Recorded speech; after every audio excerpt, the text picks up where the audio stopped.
우리가 적립식 투자를 하는 거에 있어서 진짜 고려해야 되는 한 가지가 있다면 그 자산의 선택이거든요. 그래서 저는 그거에 있어서 이 비트코인이라는 자산이 장기적으로 성장할 수 있는 자산이라고 저는 본 거죠.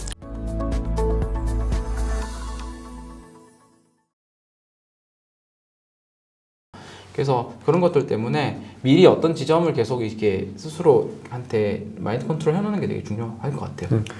근데 교수님 방금 말씀하신 것 중에서 이제 기계적으로라는 얘기 굉장히 좀 중요한 말씀인 게 사실은 많은 분들이 정확한 타이밍에 팔 수 있다고 하지만 막상 팔려고 하면 이게 버튼이 안 눌러지는 거거든요. 네. 근데 이거를 또 사람들이 이제 무릎에 사서 어깨에 팔라 이게 이제 보통 얘기인데 어깨에 와도 이제 안 눌러진다는 거죠. 그럼 결국은 본인이 거기에 대한 기준을 정확하게 가지고 있는 상태에서 거기서 그냥 그대로 원칙대로 정확하게 기계적으로 실행을 해야지 이걸 할 수 있다라는 거죠. 맞아요, 결국은. 맞아요. 네네. 자, 그리고 또 하나가 어떻게 보면 이런 전략도 있는데 수익률이 이제 2배 정도 아까 말씀 주신 부분과 비슷한데 2배 정도 이제 올랐을 때 원금을 먼저 회수하는 전략들도 있잖아요. 또 그 원금을 회수하면은 네. 이제 거기에서는 이제 더 이상은 마이너스는 없다. 네네. 그러면 이제 이 남은 돈을 계속해서 좀 더 운영해 보는 그런 방식들도 있고 사람들이 좀 전략들은 다양하게 좀 짜고 있더라고요. 네, 그 전략도 좋긴 한 것 같아요. 근데 욕심이 잘 그게 안 된다는 되게 거죠. 맞습니다. 하는 거죠. 그래서 결국 아까 기계적으로라는 말이 진짜 저는 되게 중요하다라고 특히 매도 시점에서는 맞습니다. 네. 정말 중요한 것 같습니다. 자, 그러면 이제 앞서 교수님께서 말씀 주셨는데 이제 지표를 말씀 주셨는데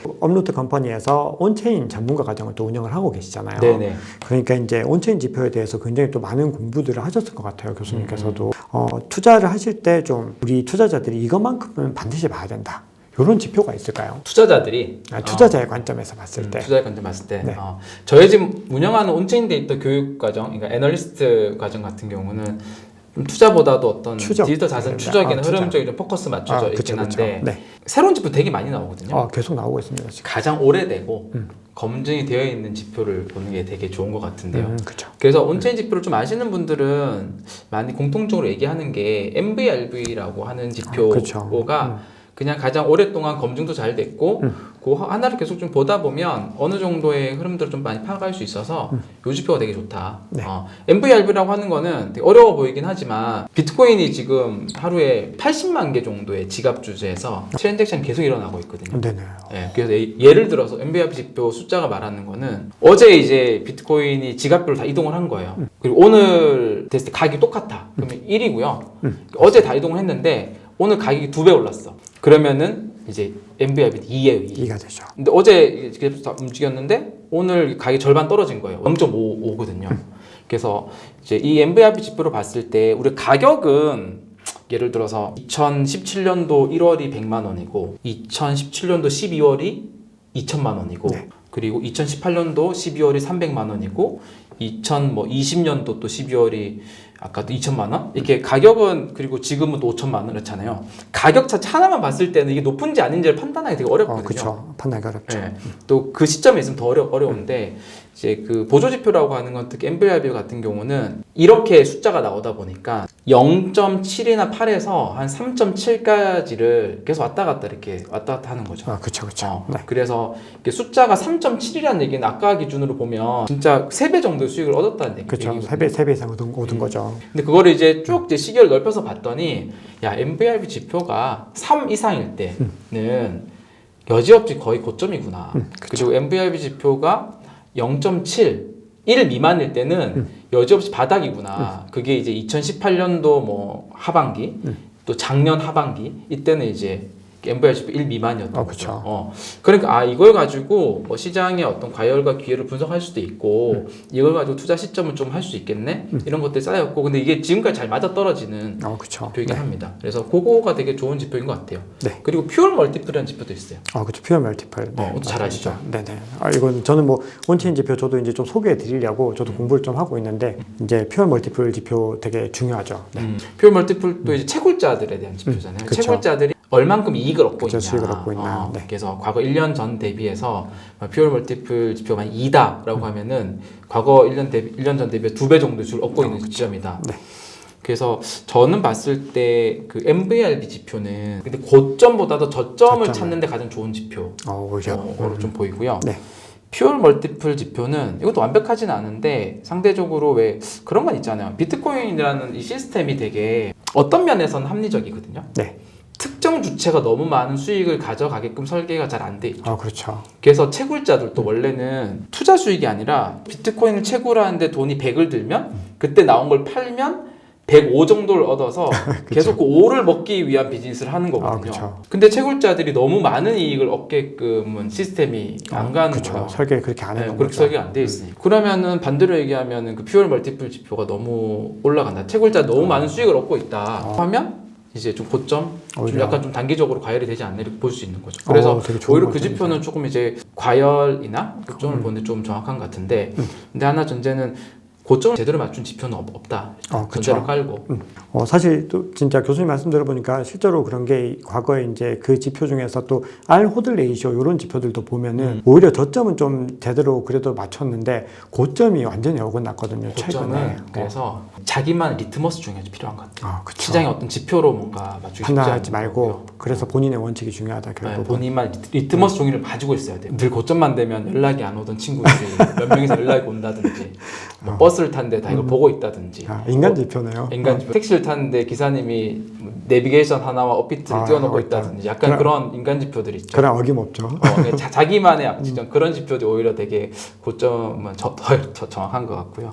진짜 맞는 것 같습니다. 그래서 지금 보면은 우리가 예전에 이제 2020년 코로나 끝나고 나서 직장인들이 식당에서 전부 다 업비트 앱을 들고 있었다잖아요. 다들 그렇게 하려고. 그래서 막 식사하면서 얘기가 이 테이블 저 테이블 할 거 없이 전부 다 업비트에서 이제 비트코인 얼마 오른 얘기를 했다라는 거거든요. 그 경계해야 돼요. 그럴 때. 그때가 진짜 고점입니다. 그런 자기만의 이제 드머스 종이들이 진짜 그 연락 안 온 친구 이렇게 오면은 맞는 있어요. 그 친구 몇 명 정해놓고요. 그리고 원체인 지표 중에 하나 또 재밌는 게 또 있어요. 그 비트코인은 이제 UTXO라는 이제 어떤 그 주소별로 이제 생존 기간을 알 수 있는 좀 특징들이 있잖아요. 네. 그래서 뭐 그 이 비트코인은 진짜 몇 년 된 비트코인이다. 뭐 1년 된 비트코인이다. 7년 된 비트코인이다. 10년 된 비트코인이다. 이런 것들을 이제 얘기할 수 있거든요. 네. 이더리움 그게 안 되는데 비트코인은 그게 가능해요. 그런데 이제 여기서 보면 그 오래된 비트코인이 움직이면은 뭔가 불안하다는 얘기는 많이 들어보셨을 그렇죠. 것 같은데 맞습니다. 네. 그것도 기간 중에서 7년에서 10년 정도 되니 이제 크게 움직이는 7년에서 10년 되는 비트코인만 따로 보는 거예요. 절대량은 작으니까 다른 거에 비해서. 그쵸. 요 기간만 보면 요 기간 애들이 이제 되게 급격히 움직이는 때가 있거든요. 움직이고 나면 여김없이 이제 뒤에 단기 하락들이 되게 많았어요. 대부분 그래요. 그게 온체인 데이터 제공 사이트에서 잘 제공해 주는데 사이트가 훨씬 더 진짜 그렇네 할 정도로 피크 딱 올라가면 그 뒤에는 항상 단기 하락들이 있는. 진짜 눈여겨 봐야 되네요. 딱 요때가 7년에서 10년. 네. 구독자 여러분들도 꼭 유의하셔야 됩니다. 이 부분들. 자, 그러면 이제 정리를 해보면은 이제 교수님께서 이제 저점을 판단할 때 우리가 크립토 윈터 구간을 판단할 때는 이제 MVRV를 주로 했을 때가 좋았고 그리고 이제 고점을 판단할 때는 이제 퓨엘 배수를 갖다 보는 게 가장 좀 정확한 것 같았다라고 말씀 주셨고 추가적으로 이제 7년에서 10년 이 UTXO가 이제 파괴되는 그 부분들을 확인해야 한다는 말씀인 거죠. 네, 그건 약간 재미로 보는 거죠. 올라가면 그래도 혹시나 긴장하는 거죠. 그렇죠. 이건 어쨌든 여러 가지 상황들을 우리가 고려할 수 있다는 측면에서 굉장히 좋은 것 같습니다. 이제 반감기 현물 ETF 뭐 굉장히 다양한 얘기들을 나눴는데 이제 이 외에 이제 교수님께서 보시는 이 시장의 중요한 악재나 호재 뭐 한 가지씩 정도만 말씀 주시면 좋을 것 같습니다. 악재는 사실 제가 제일 두려워했던 거는 사실 바이낸스였거든요. 바이낸스 이번에 일어날 이 사태를 전에. 그래서 이제 화약과와 같은 ETF가 이제 승인을 목전에 두고 있기 때문에 과거에 ETF가 승인이 안 됐던 주요 이유 중에 하나가 이제 미국 외에 있는 역외 거래소들에 대한 통제, 역외 거래소들에 대한 거래량도 많았던 것도 문제고, 그래서 역외 거래소들이 역내 거래소가 예를 들어서 업비트, 비썸 같은 미국의 코인베이스 같은 거래소라면 역외 거래소가 바이낸스, FTX, OKX라는 거래소잖아요. 그 역외 거래소들이 결국은 어떤 면에서 정리가 돼야 된다는 이게 컸는데요. 정리가 되든가 뭐 규제로 뭐 통제권에 들어오던가. 그래서 그게 갑자기 이렇게 시장 좋을 때 바이낸스가 저런 것에서 문제가 되면 되게 클 텐데라고 했는데 오히려 뭐 최근에 뭐 벌금 맞고 미국의 통제권을 완전히 들어오게 조치를 받았잖아요. 그런 부분들이 오히려 그 리스크는 좀 많이 좀 줄여준 것 같다라는 좀 많이 들었었고요. 그럼 이번 바이낸스 사태에 대해서는 어쨌든 시장의 관점에서는 호재인 거네요. 장기적으로 봤을 때는 큰 리스크가 될 수 있는 게 미리 한번 조치를 당한 거죠. 바이낸스보다 작은 거래소들이 뭔가 문제가 되더라도 이제 큰 파괴력은 적겠죠. 그렇죠. 이제는 뭐 한 번 또 FTX 같은 사태도 경험을 해봤고 거기에 대한 대비들도 굉장히 또 많이 마련을 하는 상황들에서는 네. 이 바이낸스 같은 이 정도가 되면 이제 문제가 되지만 맞아요. 그 밑으로는 이제 그럴 것 같습니다. 맞아요. 그런 거 있는 것 같아요. 그리고 악재는 왜 매번 불장 때마다 그 중국이 한 번씩 찬물을 되게 껴얹었잖아요. 그쵸. 네. 한 번씩 꼭 이제 타이틀로 2014년도에도 그렇고 그쵸. 17년도에도 그렇고 그렇고 20년도에도 갑자기 또 네, 20년 채굴 금지하고 그래서 중국에서 뭐 최근에 뭐 다른 분들도 비슷하게 얘기하긴 하셨는데 뭐 정말 또 상상치 않는 다른 조치를 그쵸. 가지고 또 할 수 있지 않나. 왜냐하면 중국 같은 국가들이 뭐 비트코인에 있어서는 또 별로 탐탁지 않아 하니까 그쵸. 그런 부분들이 좀 있는 것 같고요. 호재는 지금 알려진 것만으로도 충분히 그쵸, 나온 이미 것 충분히 같아요. 많다. 방정기와 ETF와 그리고 거기에 하나 더 한다면 금리에 대한 인하, 매크로 환경, 그렇죠. 거시경제 환경들. 그리고 뭐 지정학적인 것들에 대해서도 뭐 계속 이제 나왔던 얘기들이니까 수요들이 올라가는 면에 있어서는 그리고 최근 아르헨티나 대통령 바뀌는 것도 이제 뭐 되게 많이 관심 맞습니다. 가지고 네, 그러면 지금부터는 이제 오늘의 하이라이트죠. DCA 투자법에 대해서 좀 이야기를 하겠습니다. 사실은 이게 제가 DCA라는 투자법을 저는 개인적으로 이제 그 투자법은 알고 있었지만 가상자산에 그거를 이제 적용하는 걸 처음 본 게 대표님 책에서 처음 봤습니다.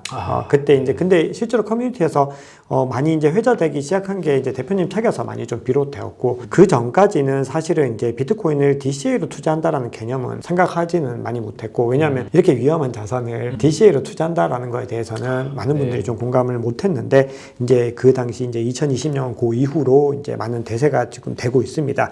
그래서 이 DCA 투자법은 뭐 워런 버핏을 부자로 만들어준 방법 이렇게 좀 알려져 있는데요. 구체적으로 어떤 방법인지 설명 한번 부탁드리겠습니다. 네. 먼저 제가 최근에도 제가 이제 또 회사를 운영하고 있으니까 네. 회사 IR을 하다 보면 벤처캐피탈 투자사나 많이 질문을 받게 되는데요. 네. 비트코인이 안전한 자산이 아닌데 이것을 정식 구매한다는 자체에 대해서 퀘스천을 많이 가지시더라고요. 그렇죠. 그럼 충분히. 네. 네, 아직까지 그럴 수 있을 것 같아요. 결국 이 자산이 좋다는 전제하에서 하는 거니까. 그렇죠. 네, 그런 게 있는 것 같아요. 그 비트코인 DCA에 대해서 이제 말씀드리면 적립식 투자잖아요. 우리가 적립식 투자를 하는 거에 있어서 진짜 고려해야 되는 한 가지가 있다면 네. 그게 뭐냐면 그 자산의 선택이거든요. 그렇죠. 가장 중요한 기준은 그 적립식 투자를 하는 자산이 장기적으로 성장을 할 수 있는 자산이어야 된다라는 맞습니다. 거죠. 그래서 저는 그거에 있어서 이 비트코인이라는 자산이 투자사 누군가 얘기했던 것과 다르게 이 자산이 장기적으로 성장할 수 있는 자산이라고 저는 본 거죠. 그래서 거기에 동의하는 사람들이 이 방법을 써서 하는 거죠. 그렇죠. 근데 사람들이 그렇게 생각하거든요. 특히나 암호화폐 투자자들은 이 암호화폐를 투자해서 몇십 배, 100배 정말 일확천금을 노리면서 다 투자를 해요. 그렇죠. 많은 분들이 이거 하려고 하지, 그 뭐 조금 수익 얻으려고 이거 왜 해? 이런 질문 되게 많이 받았거든요. 많이 받죠. 그리고 이제 투자 인프라도 이제 거래소 중심으로 되어 있고 네. 거래소들은 뭐 단타를 통해서 다 이렇게 하잖아요. 그렇죠. 이제 그렇게 돼 있다 보니까 이거를 적립식으로 한다는 자체를 일단 기본적으로 생각 못 하시는 것 네. 같고요. 근데 이제 어떤 분들이 다시 이거에 대해서 관심 있게 보냐면 그렇게 투자했다 결국은 다 손실을 보는 거죠. 그러니까 결국은 잃는 게임을 하고 나서 결국은 좋은 자산을 꾸준히 모아가는 게 좋구나 이렇게 바뀌시는 것 같더라고요. 네. 그래서 이제 그런 면이 좀 있는 것 같아요. 근데 적립식 구매를 실제 시뮬레이션을 한번 해보면 이렇게 들었을 때는 별 감이 없어요. 근데 과거의 모든 데이터를 가지고 요리조리 어떤 상황에 맞춰서 다 시뮬레이션 해보면 그렇죠. 와 이거 너무 좋은 방법인데 어떤 기간에 하더라도 하나만 확보가 되면 뭔데요? 시간이에요. 시간. 그렇죠. 예, 시간이라는 그 변수만 확보되면 수익 거둘 수 있는 방법이 이 적립식 투자라는 방법입니다. 그래서 아무런 어떤 사람들이 돈이 어디서서 이걸 투자해요 이런 질문도 하는데 결국 아무것도 안 가지고 있어도 시간이라는 자산이 있으면 적립 투자를 통해서 수익 거둘 수 있는 거죠. 와, 너무 좋은 설명 감사합니다. 자, 그러면 이제 방금 이제 교수님께서 말씀 주셨는데 이 DCA 투자 같은 경우는 이제 많은 분들이 그러면 이제 어떻게 해야 되나요? 이런 질문을 하는데 네. 뭐 일주일 주기로 해야 되나요? 아니면 매일 살까요? 아니면 뭐 한 달에 한 번씩 살까요? 이런 네네. 질문들이 있는데 성과적인 측면에서 어떤 주기로 사는 게 그래도 가장 효율적이었을까요? 네, 궁금하죠. 네, 저는 굉장히 데이터를 궁금합니다. 돌려본 사람만 네. DCA라고 하는 게 또 DCA를 처음 듣는 사람 잘 모르시고 하거든요. 달러 코스트 에버리징이라는 그러니까 정액 분할 구매 방법이에요. 그렇죠. 정액 그러니까 분할. 일정한 금액을 일정한 기간 동안 분할로 매수하는 방법인데 그렇다 보니까 변동성이 있는 자산들의 어떤 매수 평균가들이 이제 에버리지들이 생기잖아요. 아, 그렇죠. 그리고 이게 만약 이 자산이 장기적으로 우상향한 자산이면 수익까지 크게 얻는 방법이거든요. 그러면 정기적으로 구매하는 시기를 정해야 되는데 매일 할 수도 있고 매주 할 수도 있고 매달 할 수도 있잖아요. 근데 매일 하나 매주 하나 수익률에 큰 차이는 없었던 것 같습니다. 그게 뭐 때에 따라서 이제 수익률이 다르긴 했지만 이게 뭐 짧게 한다고 더 나은 수익률을 냈다거나 그렇지는 않았던 것 같아요. 그래서 이거를 그래서 저는 이제 좀 생각을 한 게 그래도 보다 효과적인 적립식 투자를 하면 좋을 텐데 기왕하는 거. 그래서 이거를 시기를 뭐 매주 매일로 요걸로 이제 포커스를 잡은 게 아니라 사람들이 어떻게 행동하냐면 만약에 적립식 투자를 본인이 하신다면 심리가 막 줄일 거예요. 그죠, 줄이죠. 야, 뭐 더 높은데 많이 산 것 같아가지고. 맞아요. 그렇게 생각 들죠. 네. 그리고 갑자기 폭락을 하면 물타기를 더 사고 싶은 게 실제로 더 사거든요. 그렇게 사실 그게 이제 효율적인 투자 전략이라고 다들 이제 생각하는 거죠. 근데 그거를 이제 정량적인 데이터를 가지고 하는 게 아니라 심리적으로 그냥 빠졌네 더 사야지, 뭐 올랐네 적게 사야지 이렇게 되다 보니까 되게 좋은 수치들이 안 나오는 거예요. 의외로 또 그러면 시장을 가격을 당장 짧게 예측할 수 없지만 시장을 어느 정도 그래도 중기적으로라도 예측할 수 있다면 기왕이면 바닥일 때 좀 많이 구매를 하고 완전 고점일 때는 적게 구매를 할 수 있다면 좀 더 효과적인 이제 정식 구매 보다 더 나은 수익률을 추구한 정식 구매가 되지 않을까라고 생각을 하게 된 거고, 그러기에 가장 좋은 이제 보조 지표가 온체인 데이터라는 게 있던 거죠. 그러니까 그걸 온체인 지표로 판단을 한다는 거네요, 기본적으로. 맞아요. 그래서 그런 것들을 저희 서비스 제공해주고 그런 방법은 괜찮아요. 그래서 근데 이제 이게 막 뭐 매일 매주 단위에서 막 이렇게 한다기보다는 온체인 지표가 중기적으로 3개월, 6개월 단위에서의 어느 시장의 위치를 판단하기 되게 좋은 이제 지표다 보니까 그렇게 활용하는 게 주기보다도 그런 포인트가 좋습니다. 그러니까 이제 완전히 따박따박 똑같은 주기로 그렇게 하는 것보다 온체인 지표를 통해서 큰 흐름들을 그래도 중기적인 흐름을 잡아서 더 효율적으로 양들을 갖다 조절한다라는 말씀이신 거죠. 그거를 한번 제가 그래프로 한번 보여드릴까요? 이거 한번 봐야 될 것 같습니다. 그러면은 제가 비트코인이라는 자산을 적립식 구매 DCA를 했을 때 수익률이 어떻게 나오는지를 과거 데이터를 가지고 한번 보여드릴게요. 눈으로 보면 확실히 이게 효과가 있고 다르구나라고 생각되실 거거든요. 그래서 우리가 뭐 4년 주기 계속 얘기를 많이 하잖아요. 그러면은 4년만 그러면 이 비트코인 적립 투자를 해보자. 4년이라는 시간을 가지고 우리 일반 적금이라고 치면 4년 크게 긴 기간 아니잖아요. 보험 뭐 10년도 넣고 하시는데 근데 4년을 가지고 진행을 해보겠습니다. 과거 2015년, 16년, 17년, 18년, 19년 매년 1월 1일부터 비트코인을 그냥 적립식 구매를 했다라고 가정을 하는 거예요. 그러면 4년 뒤에 얼마만큼의 수익률이 날까? 2015년도 기준으로 4년 뒤는 언제입니까? 2015년, 16, 17, 18, 18년도 말이네요. 2015년도 기준으로 하면은 최종 수익률이 479%. 이게 5.8배거든요. 2016년도 1월 1일 날 적립식 구매를 시작했다. 딱 4년 하면은 404%, 5배. 2017년도 1월 1일에 했다. 그러면은 438%. 2018년도 1월 1일부터 시작했다. 443%. 거의 한 5배 정도 수익률이 나오잖아요. 거의 비슷하게 나오네요. 그리고 가장 최근에 2019년도에 2019년도 1월 1일부터 딱 4년간만 적립 투자로 비트코인 했다라고 하면은 요거는 이제 작년 말이잖아요. 작년 말 기준으로 5배가 나오진 않았지만 그 기간 중에 500% 이상의 수익률이 난 기간이 이제 2021년도 중간에 있었던 거죠. 이 기간 내에는 거의 다 5배 이상 수익률 거두는 방법인 거예요. 이제 4년을 적립으로 했을 때 꾸준히. 과거 데이터를 한번 본 거고요. 그리고 만약에 이거를 이제 조금 더 이제 우리가 공격적으로 생각을 해본다면 매년 1월 1일이 아니라 하락했을 때 우리가 말한 크립토 겨울 하락했을 때 적립식 구매를 시작을 하면 더 많이 볼 수 있지 않을까라고 생각해 볼 수 있지 않을까요? 그럼요. 그러면은 4년이 아니라 조금 더 짧은 시간에 더 많은 수익률을 얻긴 합니다. 3년 정도. 그래서 그것도 이제 우리 크립토 윈터라고 이제 보면 요 크립토 윈터의 기준을 아까 정해야 되잖아요. 이제 MVRV 숫자 기준으로 1 미만일 때를 그냥 크립토 윈터라고 정의를 하면 이제 아주 거슬러 올라가서 2011년도 그때는 1 미만인 기간이 8개월 정도였거든요.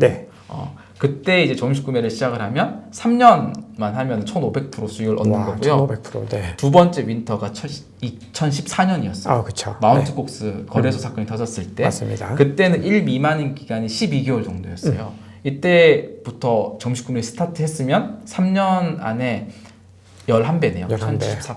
네. 그리고 2018년도 11월 기억하시죠? 네. 비트코인 한 3,400만 원 갔을 때 네. 요때가 1 미만인 기간 5개월이었거든요. 이때부터 했으면 이제 3년에 160%니까 6.6배 정도. 그리고 그 최근에 1 미만이었던 게 작년 6월부터 올해 1월까지였어요. 네. 한 7개월 기간 동안. 네. 요때 그냥 정식 구매를 했으면 요거는 제가 지금 7월달 기준이라서 57%고요. 네. 지금 7월 가격보다 지금 월등히 많이 올랐잖아요. 월등히 많이 올랐죠. 예, 네. 지금 아마 2배 정도 될 것 같네요. 100% 네네. 넘었을 것 같아요. 그 저희는 10월 달에만 해도 28% 올랐으니까. 그렇죠. 그 한 달 3년 동안은. 기간 아닌 요거는 네네. 뭐 불과 1년 정도 기간만 이렇게 나오는 거죠. 그래서 약세장에서 겁먹어서 안 하는 게 아니라 약세장에서 그냥 적립식 구매를 스타트하는 거죠. 와. 그러면은 4년이 아닌 3년 만에 수익 나는 거고요. 3년 만에 지난번 5년보다도 훨씬 더 많은 네, 수익들이 맞죠. 나고 있네요. 예. 그리고 이제 적립식 구매 했을 때 특징을 몇 가지를 보면 네. 우리가 비트코인이 탄생한 지가 2009년도니까 13년 정도 되잖아요. 그렇죠. 네. 가장 안 좋은 시기에 투자 시작하는 게 언제예요? 가장 안 좋은 시기에는 이제 불장 꼭대기에서 상투 시작하는 잡았을 거죠. 네네. 굳이 시기로 따지면 2018년도 1월, 그렇죠. 그때죠. 딱. 2021년도 11월 뭐 이때 시작하면 그렇죠. 이제 그 두 시기. 네. 근데 보통 희한하게 그때 다 제일 많이 시작하시긴 그렇죠. 하시죠. 그때 많이 물렸죠.